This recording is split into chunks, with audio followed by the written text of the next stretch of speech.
New identity and the grandeur of its members afforded the Masons with respect and dignity. The first royal member of the Freemasons was Frederick, Prince of Wales. The latest members include Prince Philip, the Duke of Edinburgh, and consort to the current Queen of England, Elizabeth II, who herself is a grand patron to the Masons. However, behind closed doors, the Freemasons were free to indulge in the secret rites and rituals handed down to them by their ancestors, and these became the basis of their levels of membership, called degrees. The Freemasons were not content with power in Britain alone. Their ambitions were far greater.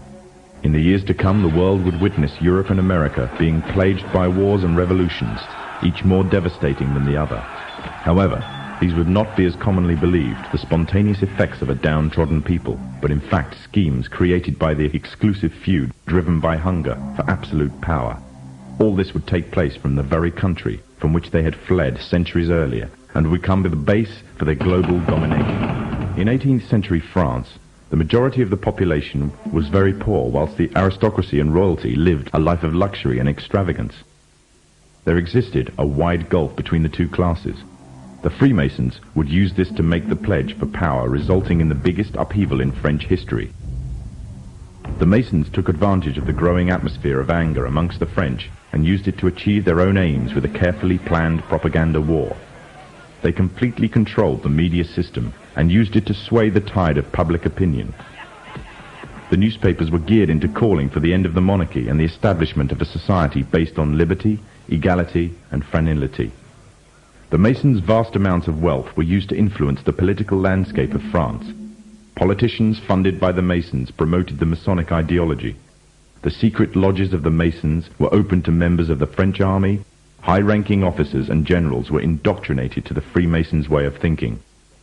With the people, the politicians, and the military of France under Masonic control, the Masons could finally strike. On the 14th of July, 1789, a group of people stormed the Bastille, a prison in Paris. This sign of resistance against the French authorities triggered off a massive response all over France. People in villages and towns expressed their hatred for the system, symbolized by the monarchy. But it was not until 1793 that the French anger would be cooled.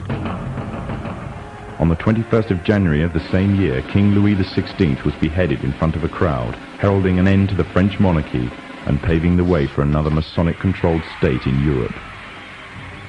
With the monarchy gone, it seemed as if nothing stood between the Masons and complete control of France. However, what took place would leave the Freemasons in a serious dilemma, and what was to come next was not exactly in accordance with the Masonic plan. A young soldier by the name of Napoleon Bonaparte was about to lead France into a bloody war with Europe, and instead of dancing to the Masonic tune, Napoleon declared himself the Emperor of France. Napoleon was forced to abdicate from his throne in 1814 and was exiled to the island of Corsica. However, in 1815, Napoleon arrived in Paris again, raising a new army ready for a fresh war in Europe. The Masons had a big problem on their hands. Britain and her Masonic allies could not afford to maintain a long-term war against Napoleon without risking bankruptcy. Help came from an unlikely source. Nathan Rothschild was the head of a leading banking family, but because of their status as Jews, they were forced to work from the shadows of others. Rothschild seized the opportunity to liberate his people and offered a loan, demanding in return recognition of the Jews as equals to their European counterparts, and the right to openly do business. If the Masons refused, the money could always go to Napoleon. The Masons had no choice but to accept. In 1815, British, Dutch, and Prussian soldiers landed in Waterloo, Belgium, where they met Napoleon's forces and defeated them. Napoleon was captured this time, never to return. France was finally under Masonic control. Although historians make little mention of the Masonic involvement in the Revolution, the Masons themselves have to reveal their shadowy movements during this important period in history. In 1904, Marquis de Rochambeau, a Freemason, said before a packed audience, "Freemasonry has worked in a hidden but constant manner to prepare the revolution. We are then in complete agreement that Freemasonry was the only author of the revolution, and the applause which I receive from the left, and to which I am little accustomed, proves, gentlemen, that you acknowledge with me that it was Masonry which made the French Revolution."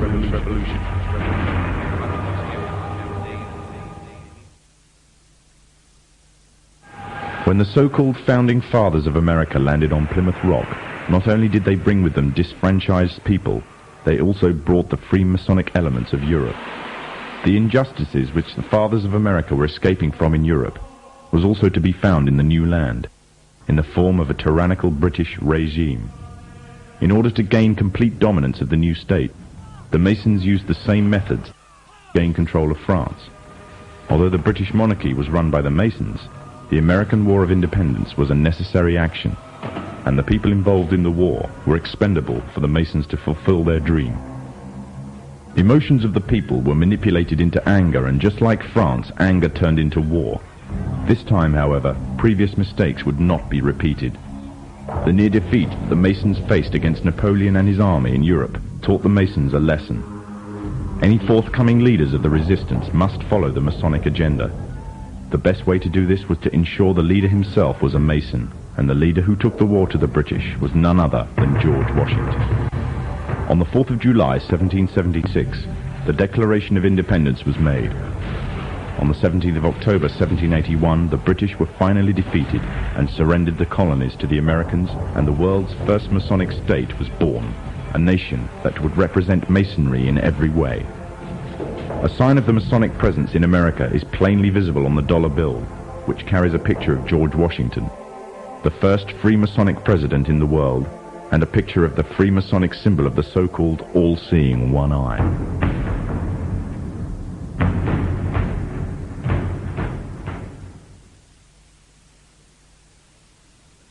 Historically, the control and manipulation of political opinion has been the Freemasons' main weapon in gaining control of countries and states. Once in control of the rulers and politicians of a country, laws and political structures could be changed in accordance with their agenda. However, since restricting the body does not necessarily mean restricting the mind, the Freemason recognizes that their plan for a global government hinges completely on subduing the masses to their agenda, and thus eliminating opposition to their cause. And the greatest threat to their plan, posing more danger than any army or law, is the threat of a free-thinking mind. In order to eliminate this threat and to achieve their objective, the Masons have set about the boldest plan ever devised: the complete control of every aspect of human life, your life.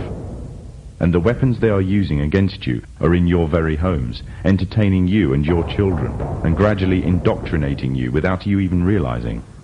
In today's society, people are spending more and more time engaged with modern media. Television, cinema, computer games, the internet, popular fiction and popular music are an integral part of our lives. Yet these provide a vast expanse on information, which you are taking, either consciously or subconsciously, into your mind. Information on society ranging from ideals and morals, and the difference between right and wrong, to the way societies and economies should be structured, is passed before you every single day. These media play a significant role in providing the basis for determining an individual's view of the world and everything that exists. Thus, any one group in complete control of this information placed on these media will in effect have the power to indoctrinate practically the entire populace of the world to their way of thinking. And it is this fact the Freemasons are exploiting. The Masons are using the entertainment industry in particular to condition people to their way of thinking, either openly or subliminally. The methods they use vary, but the goal is the same: to impose their beliefs, their ideology and their objectives on you in such a way that you begin to think of them as your own. Evidence of their presence within popular entertainment is widespread. Masonic involvement in the industry is not a new thing. Hailed as one of history's great composers, Wolfgang Amadeus Mozart, a Freemason himself, composed a symphony, which was an open display of Freemasonry. The symphony is based on a story taken from Egyptian mythology of Isis and Osiris. The pagan rites of ancient Egyptian mythology form, through the Kabbalah, one of the fundamental aspects of Freemasonry. It is from these same pagan origins of Egypt that the symbol of the one eye stems. The entire entertainment world is rife with evidence of the Freemasons' presence. Openly or subliminally their agenda and beliefs and ideals are propagated from big